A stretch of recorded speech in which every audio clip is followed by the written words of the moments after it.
Oke, Assalamualaikum warahmatullahi wabarakatuh. Waalaikumsalam. Waalaikumsalam warahmatullahi wabarakatuh. Suara saya terdengar tidak? Mohon maaf karena di sini juga hujan. Mudah-mudahan terdengar jelas suaranya ya. Bisa didengar suara saya? Bisa, Ibu. Bisa, Bu. Baik. Oke.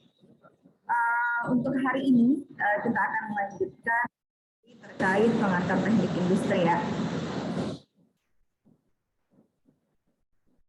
Hari ini kita akan membahas tentang perancangan dan pengembangan produk.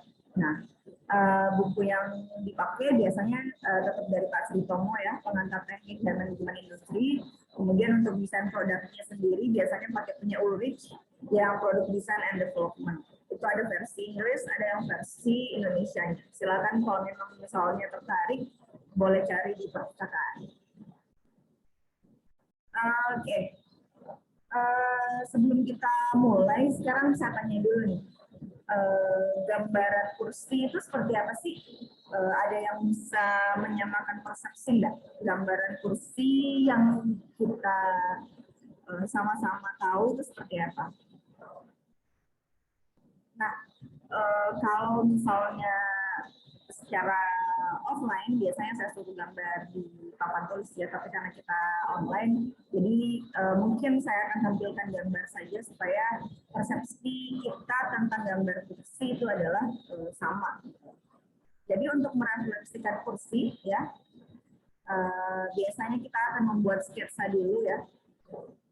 Kemudian warnanya seperti apa, kemudian bahannya dari mana, akan diletakkan di mana, dan harganya berapa.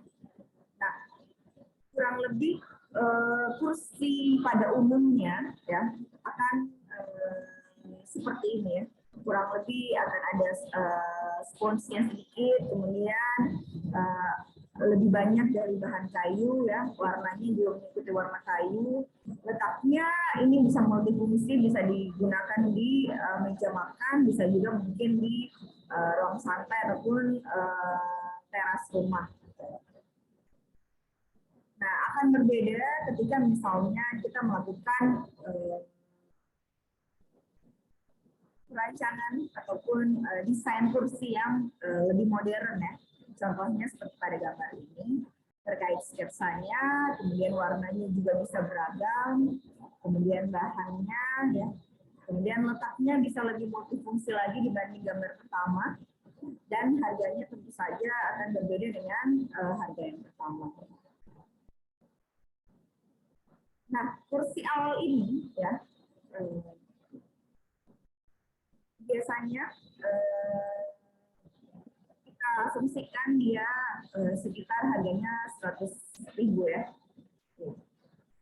Akan tetapi dengan melakukan perancangan dan pengembangan produk ya, melalui desain, kemudian mungkin ditambah dengan ilmu ergonomi, bagaimana kenyamanan dalam mengaplikasikan penggunaan produk tersebut ya, duduknya, kemudian mungkin sandarannya lebih nyaman dan lain-lain, ada penyangga tangan dan lain-lain. Nah, ini harganya bisa jauh dari produk yang pertama. Itu bisa mencapai 1 juta. Kalau misalnya teman-teman bisa lihat di produk-produk IKEA mungkin ya, atau mungkin di Living Plaza dan lain-lain, ya, itu adalah salah satu contoh produk yang setidaknya harganya lebih mahal karena tentu saja desainnya berbeda dengan desain outlet. Ini bisa jadi 10 kali lebih mahal hanya dengan melakukan desain produk. Nah, seperti yang teman-teman lihat ya dari gambar pertama, di sini ada yang namanya added value, di mana added value itu adalah penambahan nilai ataupun kemanfaatan dari produk yang kita punya. Yang pertama mungkin penambahan nilai dari segi desain ya, kemudian penambahan nilai dari model ya, karena modelnya unik. Kemudian mungkin penambahan nilai dari material yang digunakan ya, karena awet ataupun misalnya sponsnya sampai ke punggung bisa jadi seperti itu. Nah, salah satu contoh pengembangan produk yang biasa dilakukan oleh mahasiswa juga ini adalah contoh penelitian dari MIT student. Mereka membuat 4 spidol ya yang akan direfill ya sehingga spidolnya itu tidak kering. Jadi spidol ini akan ditempatkan dalam keadaan tinta berada di bawah selama semalaman, sehingga nanti untuk kelas berikutnya dia akan lebih mudah digunakan. Kemudian untuk dalam segi, bukan hanya dalam segi produknya, tapi dalam segi packaging juga ya, bisa dilakukan perancangan dan pengembangan packaging. Contohnya ini adalah pemenang dari Jarum Black Competition ya, jadi desain terkait pengemasan. Jadi ada kaitannya, jadi bisa lebih dari 1 box untuk dikemas dalam 1 kali pembawaan. Nah, ini bentuknya seperti rantang ya. Nah, ini hasilnya dari desain tadi ya. Kemudian hasilnya diproduksi secara massal. Kaitannya adalah dalam segi haki. Jadi ketika misalnya teman-teman nanti mau mengambil desain seperti ini, harus membayar royalti kepada pendesain. Seperti itu. Dan ini sudah bisa dilakukan dalam produksi massal. Nah, kalau misalnya dalam produk sendiri, ya teman-teman mungkin bisa lihat ya, ini adalah produk Rinso. Tapi Rinso yang mungkin teman-teman lihat packing dan kemasannya ataupun isinya yang agak berbeda dari yang sekarang. Ini adalah packing Rinso tahun 1980 kalau nggak salah. Pokoknya awal Rinso berdiri. Seiring berjalannya waktu, nah, Rinso mengalami perubahan. Ya. Ada yang namanya inovasi. Jadi new improve. Nah, ini tahun 1910 ya. Jadi ada ngasih free, kemudian dia ada satu dengan butiran biru ya, blue Rinso blue ini berkembang di tahun 1910 sampai pada masa sekarang Rinso yang kita bisa lihat ya, dia ada wanginya sekarang, sudah sama pelembut juga. Nah, jadi seiring perkembangannya waktu, produk itu akan terus mengalami inovasi dan perubahan, sehingga produk tersebut dapat membentuk yang namanya portofolio produk, mulai dari awal produknya, perkembangannya, sering berjalan zaman sampai keadaan sekarang. Nah, ini juga tidak lepas ya, untuk sekarang bukan hanya packagingnya saja yang berubah, bukan aja inovasi dalam segi istilahnya, dalam segi produk yang ditawarkan saja, tapi juga dalam jenis produknya. Sekarang sudah ada Rinso untuk misalnya mesin cuci, kemudian ada yang anti noda, ada yang untuk baju yang berwarna, kemudian ada yang plus pewangi juga, sama ada yang Rinso cair. Gunanya apa sih kita membuat produk sebanyak ini? Salah satu gunanya adalah untuk istilahnya memenuhi kebutuhan dari customer. Kalau misalnya teman-teman lihat dan perhatikan ya, tentu saja dari segi harga semua varian ini berbeda.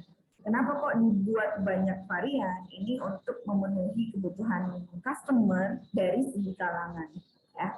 Kalau misalnya mungkin kalangan menengah ke atas punya mesin cuci, bisa pakai yang Rinso sesuai dengan mesin cuci. Tapi kalau misalnya mungkin menengah ke bawah, mungkin yang pakai biasa saja. Atau mungkin misalnya ada yang suka atau lebih suka pakai deterjen cair, itu juga dipenuhi kebutuhan customer dulu.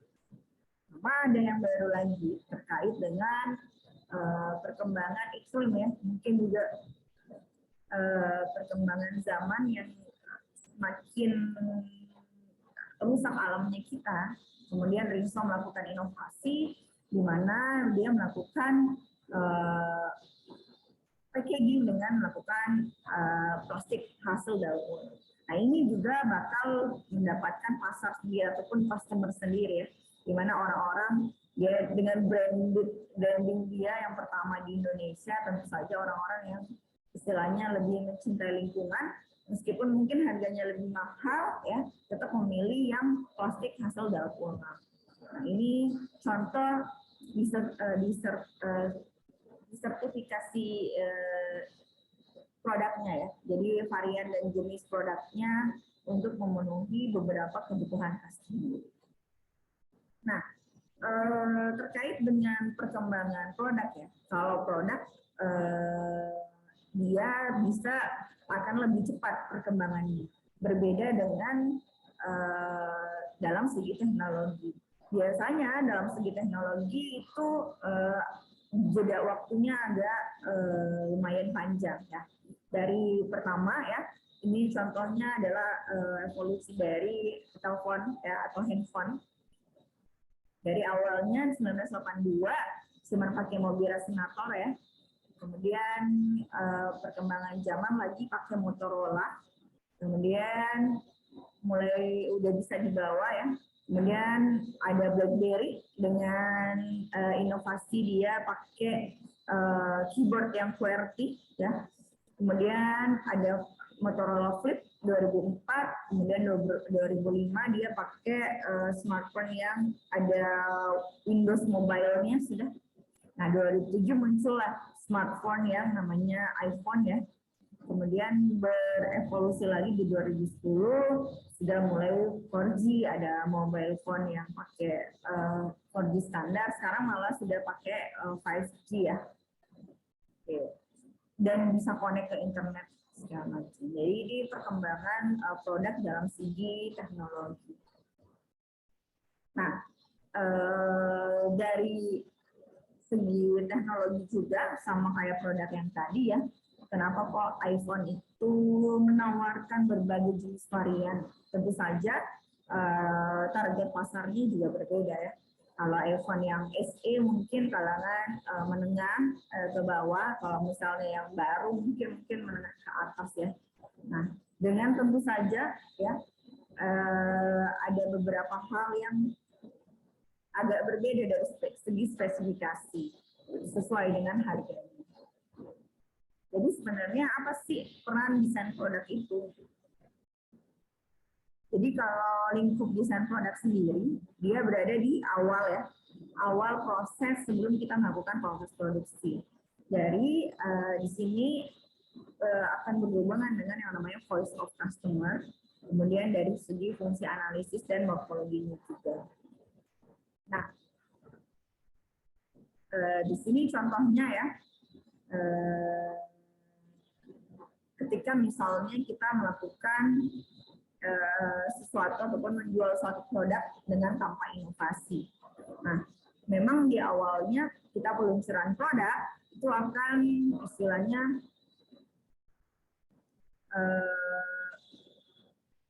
akan terus bertambah ya. Atau misalnya kita mengalami yang namanya peak season, di mana produk kita berada di posisi tertinggi ya. Tapi kalau misalnya kita tetap tidak melakukan inovasi, ya pasti akan semakin menurun. Itu jelas ya. Karena kita jualnya cuma ayam saja misalnya seperti itu. Tapi berbeda ketika kita melakukan yang namanya inovasi. Nah, meskipun produk kita istilahnya, jadi inovasi ini akan harus kalian lakukan terus-menerus ya, bukan hanya pada saat satu kali inovasi saja, tapi harus dilakukan secara berkala ya untuk memenuhi kebutuhan pelanggannya. Jadi ketika misalnya kalian melakukan pengenalan produk ya, produknya kemudian sudah mulai berkembang ya, kemudian masuk ke tahap peak season, pasti kurvanya akan menurun. Ya. Kurvanya pasti akan menurun sehingga kita harus antisipasi dengan melakukan inovasi produk. Bisa pada saat kita sebelum pada saat peak season, tapi bisa juga produk ini kita lakukan lebih awal ya. Misalnya produk setahu saya 2 hari setelah launching dia melakukan inovasi baru, sehingga nanti kurvanya bisa kita lebih landaikan. Misalnya kalau ini kan ada proses turun dulu ya, turun beberapa lama. Tapi kalau misalnya kita percepat proses inovasinya, itu bisa akan lebih sedikit yang proses penurunan pemasaran. Contohnya kalau misalnya kita mulai di growth ya, nah ini bisa seperti ini. Jadi tergantung dari kapan kita melakukan inovasi tersebut. Jadi sebenarnya bagaimana sih produk yang baik? Apakah harus yang wah semua atau bagaimana? Atau yang seperti apa yang harus ditawarkan sama customer? Nah, ini saya kasih contoh aja ya, supaya kita sama-sama gampang untuk membayangkan. Jadi bagaimana sih HP yang bagus? Ada yang bisa ngasih contoh nggak sih? HP yang bagus itu seperti apa sih? Silakan, raise hand.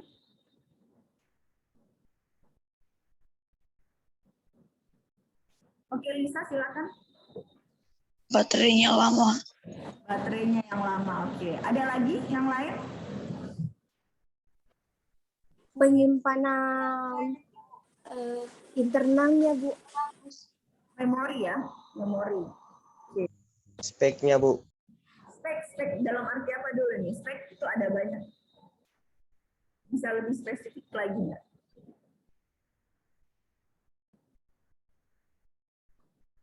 Kan tadi baterai ya, kemudian memori.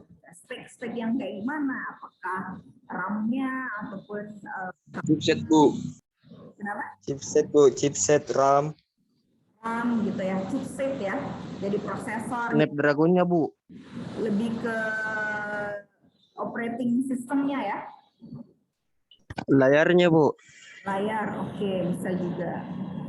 Oke ya, jadi kurang lebih kalau misalnya kita melihat spek handphone ya, pertama dari mungkin segi kamera, ya kameranya beberapa pixel, apakah ada kamera depan atau kamera di belakang.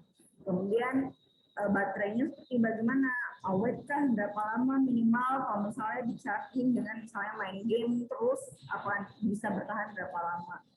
Kemudian prosesornya ya, dia pakai prosesor yang seperti apa, kayak terbaru atau belum. Storage, penyimpanan, kemudian display ya, misalnya display pakai layarnya seperti apa, kemudian memorinya apakah banyak atau enggak, kemudian apakah dia dual card atau enggak. Nah, mungkin dari segi apa yang teman-teman tawarkan itu yang tadi ya, kita bisa gambarkan mungkin kurang lebih gambar produknya seperti ini. Oke, tapi ya ketika misalnya kita melakukan perancangan produk ya, ini kita berpikir dari segi perusahaan ya, kita adalah sebagai perancang produk ini. Apakah ketika handphone ini digunakan untuk misalnya lansia, apakah semua spek yang teman-teman berikan tadi harus terpenuhi?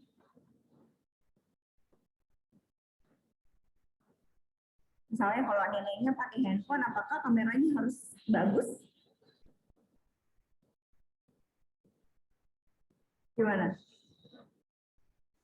Apakah kalau nenek teman-teman misalnya atau kakeknya pakai handphone, apakah butuh yang memorinya banyak? Apakah Butuh. displaynya, misalnya displaynya yang lebih touch screen ataupun dan lain-lain?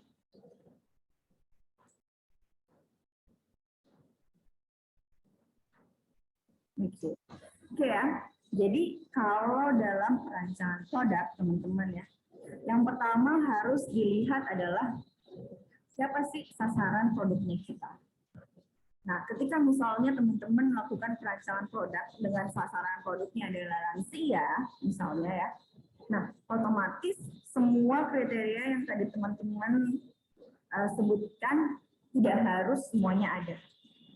Ya, mungkin kalau misalnya lansia lebih nyaman dengan misalnya baterai yang awet ya, mereka tidak suka kalau misalnya terlalu sering di-charge. Kemudian mungkin keberuntukannya adalah untuk misalnya video call dengan cucu-cucunya ya. Mungkin ya kalau misalnya dari segi display ya, biasanya suka yang lebih besar ya, karena mungkin terkait dengan display huruf, mungkin hurufnya mau yang bisa terlihat lebih jelas ya. Kalau misalnya pakai huruf yang normal size, mungkin ada beberapa yang susah membaca seperti itu. Apakah butuh dual card? Rasanya tidak perlu ya.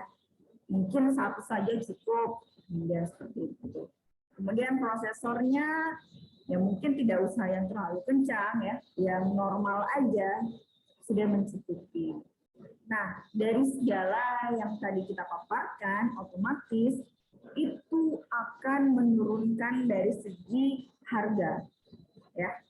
Dengan spesifikasi dan sasaran produk yang spesifik, tentu saja dari segi harga produknya juga akan lebih murah dari yang tadinya teman-teman tawarkan.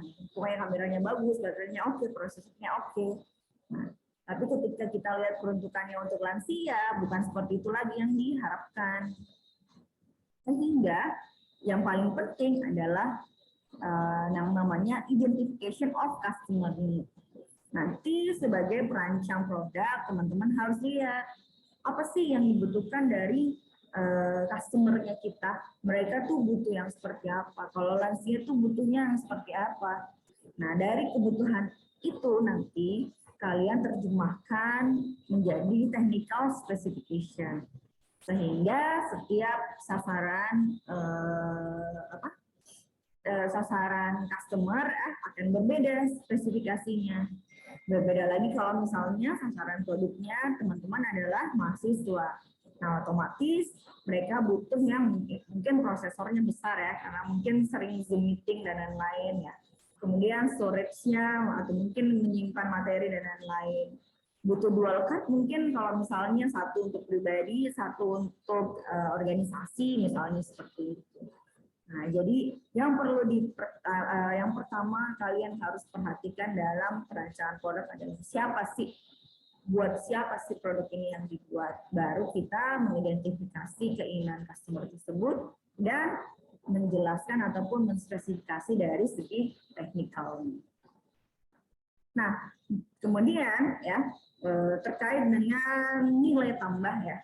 Jadi yang added value tadi dari produk. Jadi ada 3 macam ya. Kalau yang pertama ini adalah core customer value. Jadi manfaat atau fungsi yang menjadi kebutuhan utama customer. Ini adalah faktor kunci keputusan dalam membeli. Ya, saya kembali pakai handphone karena ini akan yang lebih mudah kita bayangkan sama-sama. Jadi intinya untuk handphone itu apa sih? Pasti kan cuman sekedar untuk berkomunikasi ya, baik menelpon ataupun mungkin texting. Nah, dari situ akan dikembangkan dari aktual produk. Aktual produk itu apa? Pengembangan sesuai dengan keinginan konsumen ya, untuk dinilai dan dibandingkan serta menjadi preferensi kebutuhan pembeli. Nah, dari sini muncul lagi spesifikasi dari unsur tambahan. Ini yang namanya added value dari keinginan customer. Misalnya penambahan dari kamera, kemudian penambahan dari fungsi internet, ya, penambahan dari memori tadi, kemudian penambahan mungkin dari prosesornya, nah sesuai dengan keinginan customer.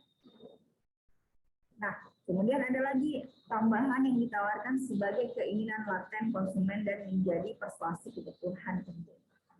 Ini adalah penambahan yang sebenarnya di luar produk. Contohnya kayak gimana? Contohnya misalnya ketika mereka menggunakan brand ambassador yang terkenal, misalnya handphone yang pakai adalah Blackpink, misalnya BTS, pasti itu ada persuasi ya, akan menjadi atau mendorong fans-fansnya untuk membeli produk tersebut. Padahal ya, kalau misalnya teman-teman lihat dari segi spesifikasi, mungkin tidak jauh berbeda dengan produk-produk yang sejenis. Cuman ada tambahan edit value-nya lagi. Kalau ternyata di sini tuh BTS pakai loh, Blackpink pakai loh. Itu salah satu contoh edit value ya, yang secara kasat mata ataupun ditawarkan dari produk. Jadi secara umum ya, kalau teman-teman di teknik industri, jadi jangan terlalu kemakan dari teknik-teknik marketing seperti itu, karena yakin teman-teman sudah tahu ya, kalau memang membeli handphone, lihat spesifikasi sesuai kebutuhannya, lihat edit value yang memang betul-betul dibutuhkan. Nah, oke, ada satu hal yang lupa saya jelasin terkait inovasi tadi ya. Terkait inovasi, teman-teman ada yang tahu nggak produk-produk yang sudah tidak ada sekarang karena akibat inovasinya, karena akibat mereka tidak melakukan inovasi. Ada yang tahu nggak? Produk yang sudah tidak ada sekarang karena mereka tidak bisa bersaing.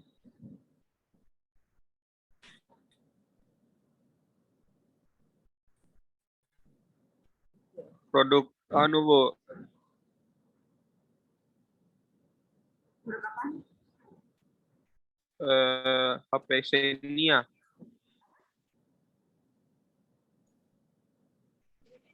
Produk HP Motorola juga enggak ada, Bu. Oke, iya, betul ya. Salah satu yang paling kelihatan sekarang adalah BlackBerry Motorola ya. Itu sudah tidak ada.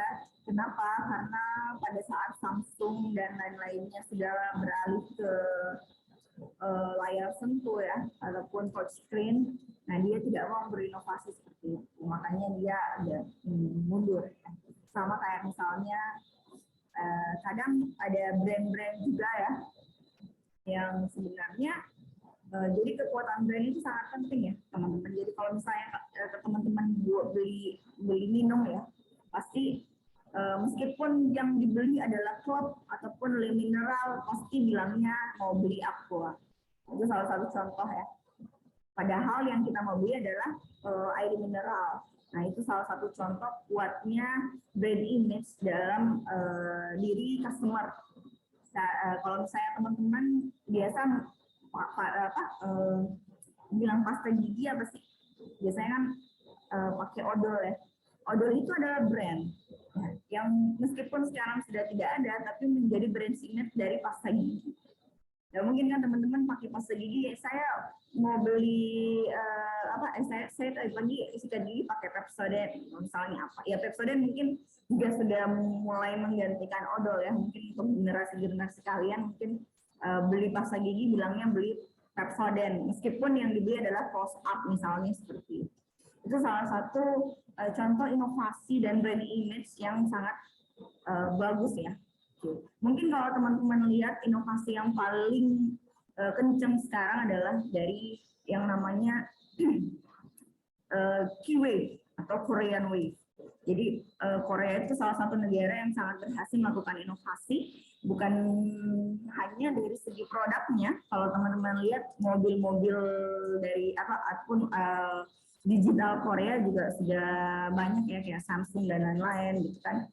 Dari segi situ kemudian berimbas ke mungkin K-pop, nah dari musik ya.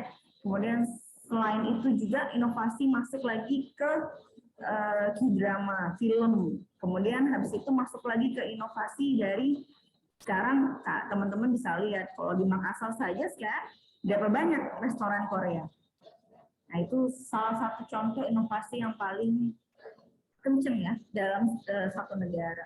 Mudah-mudahan nanti Indonesia juga bisa seperti Korea ya, mungkin di negara-negara tetangga mungkin kita bisa dengan mudah dapat nasi Padang, mungkin ya bisa dapat soto Makassar. Ya harapannya bisa seperti itu ya. Nanti teman-teman lah sebagai generasi muda yang melakukan inovasi terkait hal itu. Jadi jangan hanya dilihat dari segi itunya ya, jangan hanya dilihat dari segi kegemarannya saja. Kita harus melihat hal positifnya, bagaimana sih mereka melakukan inovasi-inovasi sehingga negaranya semakin dikenal oleh negara lain. Itu salah satu hal yang patut kita contoh. Oke. Kemudian dari segi added value tadi ya, jadi contohnya kalau aktual produk ya, jadi kalau aktual produk itu lebih menyangkut dengan produknya ya, dari brand nama, packaging, fiturnya, keunikan ya, kemudian desain, ergonomik, kemudian kualitasnya ya, keandalannya, apakah lama dipakai atau tidak. Nah, kalau augmented product itu lebih kayak supportnya, ya, kayak aksesoris, channel, customer care-nya, atau instalasinya, delivery, ya. Kemudian juga after sales-nya bagaimana, apakah ada tempat untuk servis handphonenya kita di Makassar, misalnya seperti itu. Sehingga di sini, ya, dikategorikan lagi. Jadi kalau aktual produk itu masuk ke basic needs ya, atau kebutuhan yang basic atau dasar, dan kebutuhan yang bisa kita prediksikan atau ekspektasikan. Kalau misalnya augment produk itu dia lebih ke potensial benefit. Kalau misalnya saya membeli iPhone A, akan lebih untung karena garansinya mungkin 5 tahun dibanding handphone B yang garansinya cuma 3 tahun. Seperti itu. Nah, dari tadi kita udah ngomongin produk. Sebenarnya produk ini apa sih? Jadi produk ini adalah segala sesuatu yang dapat ditawarkan ya, dan dipasarkan untuk memancing perhatian ataupun pembelian ataupun juga penggunaan yang mungkin dapat memuaskan kebutuhan dan keinginan customer. Di mana dengan penambahan value ya, value tadi mungkin masih ada value itu apa sih? Itu adalah nilai tambah dalam satu produk. Jadi ini adalah bisa jadi sesuatu yang dapat ditawarkan kepada pasar ya, jadi untuk dimiliki, untuk memenuhi kebutuhan, juga bukan hanya dalam produk, bisa juga dengan jasa ya, dengan persepsi misalnya dengan kriteria A, B, C dengan harga yang misalnya 1 juta, worth it lah kalau saya misalnya membeli hal itu. Nah itu juga kaitannya dengan biaya. Jangan sampai misalnya barangnya cuma sepatunya kok gampang, istilahnya solnya bukan dari karet, misalnya solnya misalnya dari karet tapi tipis misalnya seperti itu, tapi harganya mungkin 1 juta. Itu kan sebenarnya tidak worth it dari segi nilai ya. Dari segi value sebisa mungkin istilahnya kalau dalam pembelian itu ada harga, ada rupa. Jadi ketika misalnya teman-teman mengeluarkan ataupun membeli dengan harga lebih, pasti ekspektasinya adalah produk itu juga memberikan nilai yang lebih dari produk yang lain. Jadi value ini merupakan rasio antara yang diperoleh dari pelanggan dibandingkan dengan yang diberikan oleh pelanggan. Seperti ini ya, dalam segi matematiknya, tapi untuk value sendiri tidak akan kita hitung dalam segi matematik seperti ini ya. Ini contoh ilustrasinya dalam segi matematik saja. Jadi value itu dari benefit manfaat dibanding dengan harga. Manfaat sendiri dari fungsi dan emotional benefit ya. Kemudian monetary kalau cost-nya, monetary cost-nya, time cost, energy cost, physical cost, dan risk.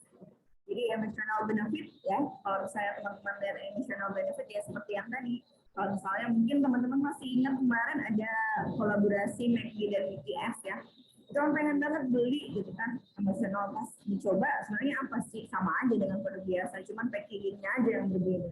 Tapi ada beberapa hal yang, ada pun beberapa orang yang tetap membeli hal itu karena ada emotional benefit yang didapatkan. Kemudian untuk struktur produk sendiri ya, jadi nanti untuk struktur produknya dalam segi perancangan produk bisa kita buat berdasarkan bill of material ya. Jadi nanti apa saja sih dalam ini contohnya dalam pembuatan skateboard,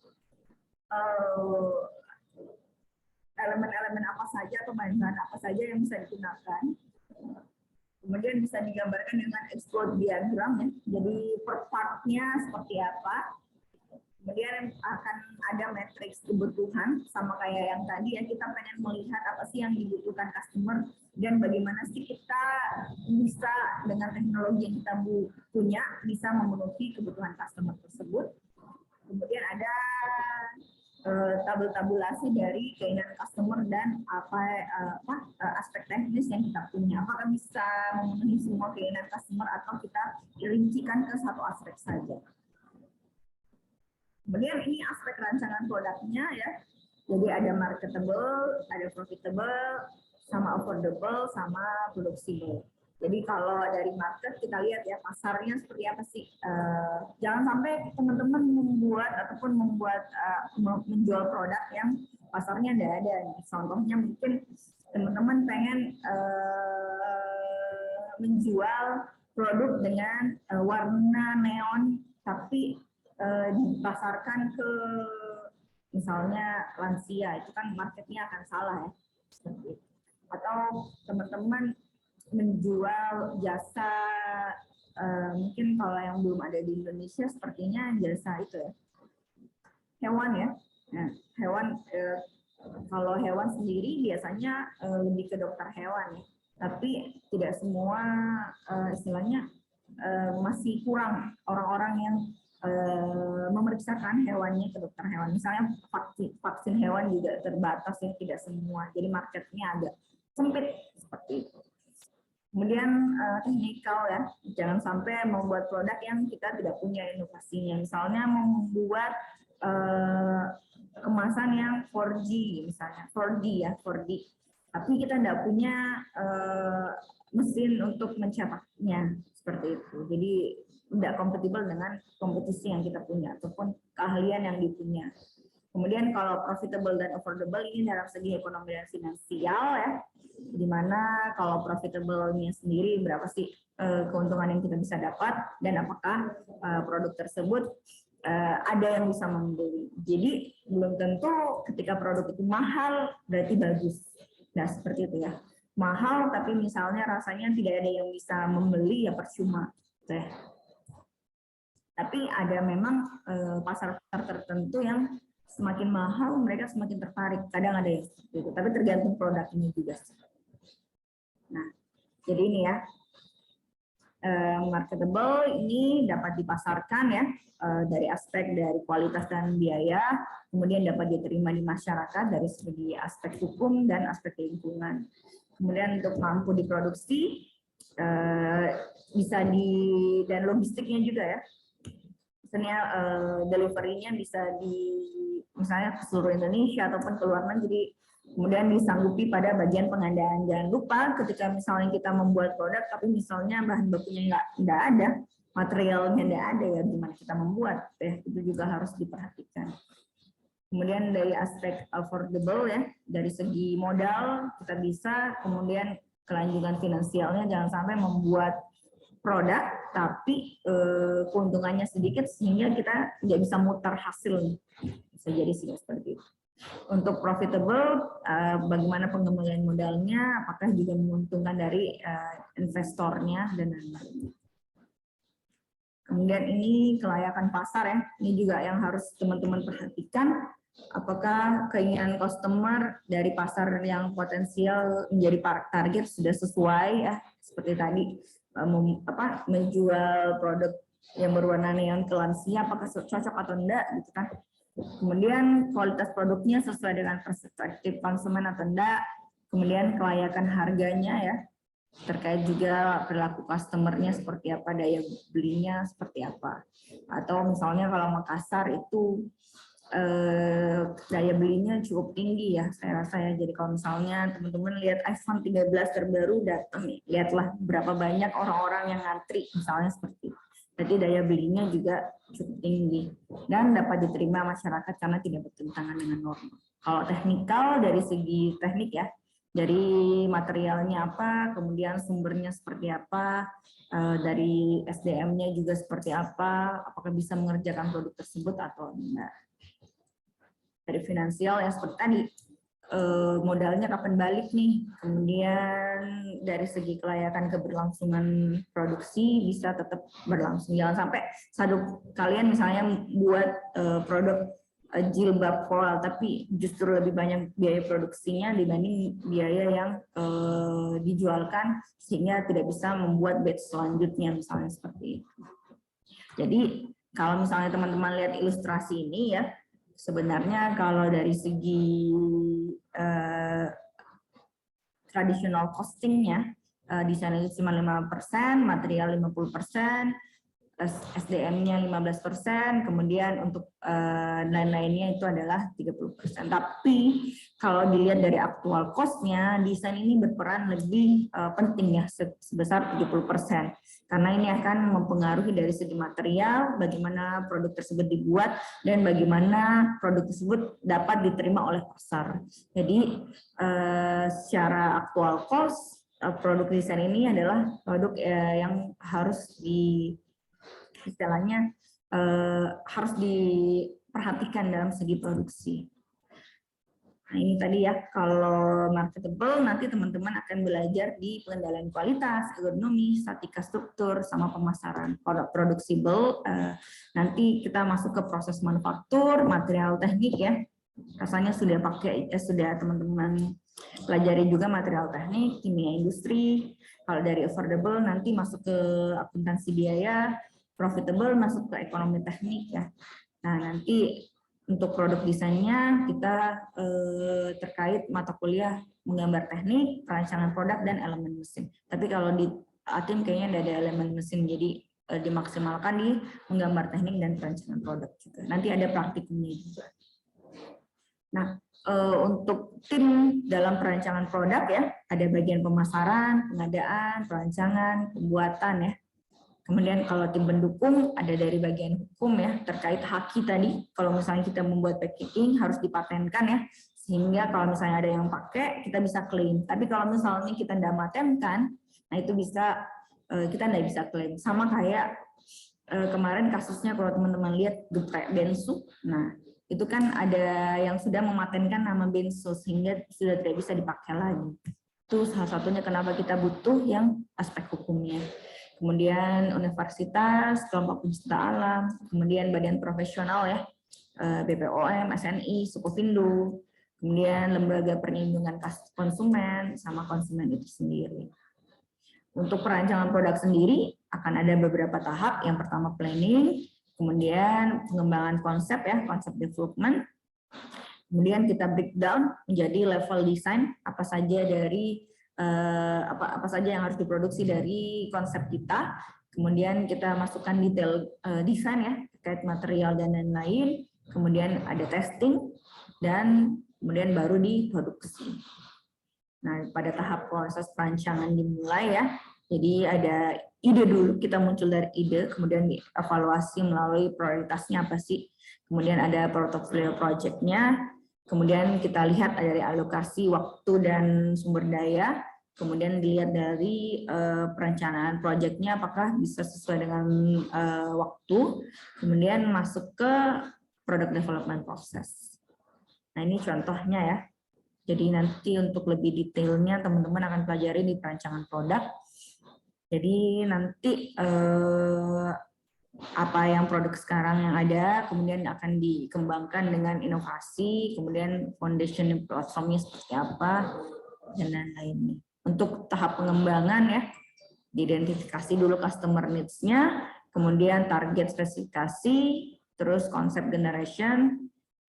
Kemudian jadi untuk dalam perancangan produk biasanya tidak hanya satu konsep ya, ada misalnya minimal 3 konsep, kemudian nanti akan ada seleksi konsep, kemudian testing konsepnya, kemudian final specification, baru project planning untuk produksi.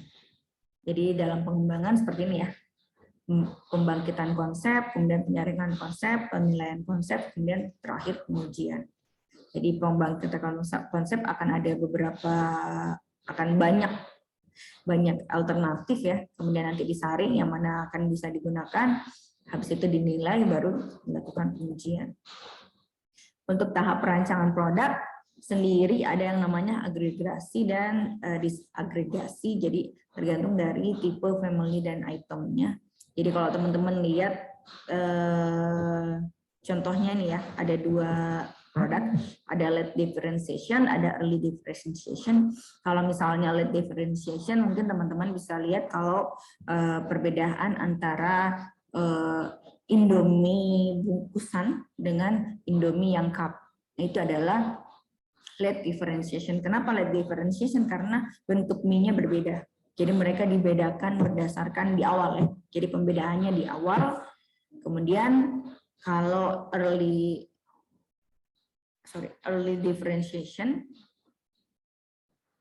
kebalik. Kalau early differentiation seperti itu. Kalau early dia dibedakan di awal, tapi kalau late differentiation contohnya adalah Indomie dengan berbagai varian rasa. Jadi pada dasarnya bentuk Indomie-nya sama ya, yang membedakan adalah bumbunya saja. Itu contoh untuk late differentiation. Untuk desain detailnya harus spesifik ya, terkait partnya, kemudian konsepnya seperti apa ya, kemudian semua requirement-nya harus lebih detail. Contohnya seperti ini nih. Jadi kalau teman-teman lihat mobil ya mungkin nggak kebayang kalau dalam mobil itu akan ada banyak partikel-partikel. Kalau misalnya kalian ditanyain saja kalau dalam satu mobil itu menggunakan berapa baut sih atau berapa mur sih. Nah, itu harus detail kalau dalam perancangan. Harus tahu dalam satu mobil itu misalnya mau menggunakan mungkin 50 mur ataupun 50 baut. Itu harus jelas. Nanti ini yang akan di breakdown. Dalam tahap pengujian ya, ada unit test, kemudian kita lihat dari segi fungsi, kemudian dari segi sistemnya apakah bisa berjalan langsung sesuai dengan apa yang kita konsepkan, kemudian dari selected people ya, jadi apakah fungsinya terhadap manusia apakah sesuai atau enggak, kemudian dari segi produksinya. Ini pada saat konsep persiapan produksi ya, ini nanti teman-teman pelajari di PPIC atau sistem produksi, bagaimana dari ide kemudian kita lakukan produksi massal. Nah ini contoh untuk sequential ya, sequential design. Jadi kalau dulu konsep per marketingnya seperti ini ya, dari customer, kemudian ke marketing, desainnya bekerja sendiri, manufaktur bekerja sendiri. Kalau sekarang lebih ke sistem concurrent design, jadi semuanya akan duduk bersama untuk mendiskusikan dan menyesuaikan antara satu divisi dengan divisi lain. Ini contohnya ya, concurrent design. Dari segi maintenance dan lain semuanya masuk ke database. Nah ini proses concurrent design-nya. Nanti untuk lebih jelasnya nanti masuk ke sistem produksi. Nah ini juga macam-macam desain ya. Jadi ada yang namanya design for manufacture and assembly. Jadi ini adalah perancangan produk berdasarkan perakitan ya. Jadi kalau misalnya teman-teman lihat bagaimana sih cara perakitan yang benar ataupun yang lebih efektif dan efisien gitu ya. Berapa pengulangan, kemudian berapa handlingnya ataupun material yang dipakai, rasionya bagaimana. Karena ini akan menyangkut dengan performansi dari karyawannya. Kemudian selain desain for manufacture ya, atau biasa disebut DFMA prosedur ya untuk assembly, ada juga desain untuk Six Sigma. Jadi kalau Six Sigma ini kita melihat perancangan produk berdasarkan kecacatan produknya. Jadi menyangkut dengan kualitas ya. Ini juga nanti teman-teman bisa pelajari di kualitas ya. Kemudian ada juga berdasarkan value analysis ya, dari segi nilainya, dari segi fungsinya seperti apa, Ini salah satu contoh metode yang bisa digunakan dalam perencanaan produk. Dari segi sistem engineering juga bisa ya, dilihat customer need-nya, state of problem-nya apa, alternatifnya bagaimana, modelnya bagaimana, integrasinya seperti apa, ketika kita launching seperti apa ya, kemudian performansinya seperti apa, kemudian kita lakukan re-evaluasi. Kemudian ada juga sistem Kansai ya. Kalau ke Kansai ini lebih ke bagaimana produk itu membuat manusia merasa emosional ya. Seperti apa terkait apa yang terkait emosional produk. Jadi di sini bisa menggunakan Kansai engineering juga. Jadi dirancang sesuai dengan feeling manusia. Ini contoh mungkin produk-produknya adalah kalau misalnya teman-teman sering pakai agenda ya, planner ya, itu salah satu contoh produk ya. Bagaimana planner itu misalnya biasa diselipkan, sekarang juga lagi booming-boomingnya mental health ya. Bagaimana produk itu didesain agar bisa setidaknya yang menggunakan planner bisa mendeteksi adanya mental health misalnya seperti itu. Ya, Afik, ada apa Afik? Silakan. Sudah lewat Bu waktunya. Iya, sebentar lagi ya, sedikit lagi ya. Oke, saya selesaikan. Ini contoh ada Kansai engineering juga ya, yang tadi emosional. Kemudian ada TRIS. Kemudian kalau TRIS ini pakai 40 alternatif ya. Jadi macam-macam. Nah nanti kalau perancangan produk, teman-teman bisa pakai house of quality. Kita akan membuat rumah kualitas. Kemudian ada dari segi Garvin, ada Kano model. Oke, itu contoh metode-metode yang bisa digunakan. Sampai sini ada yang ditanyakan?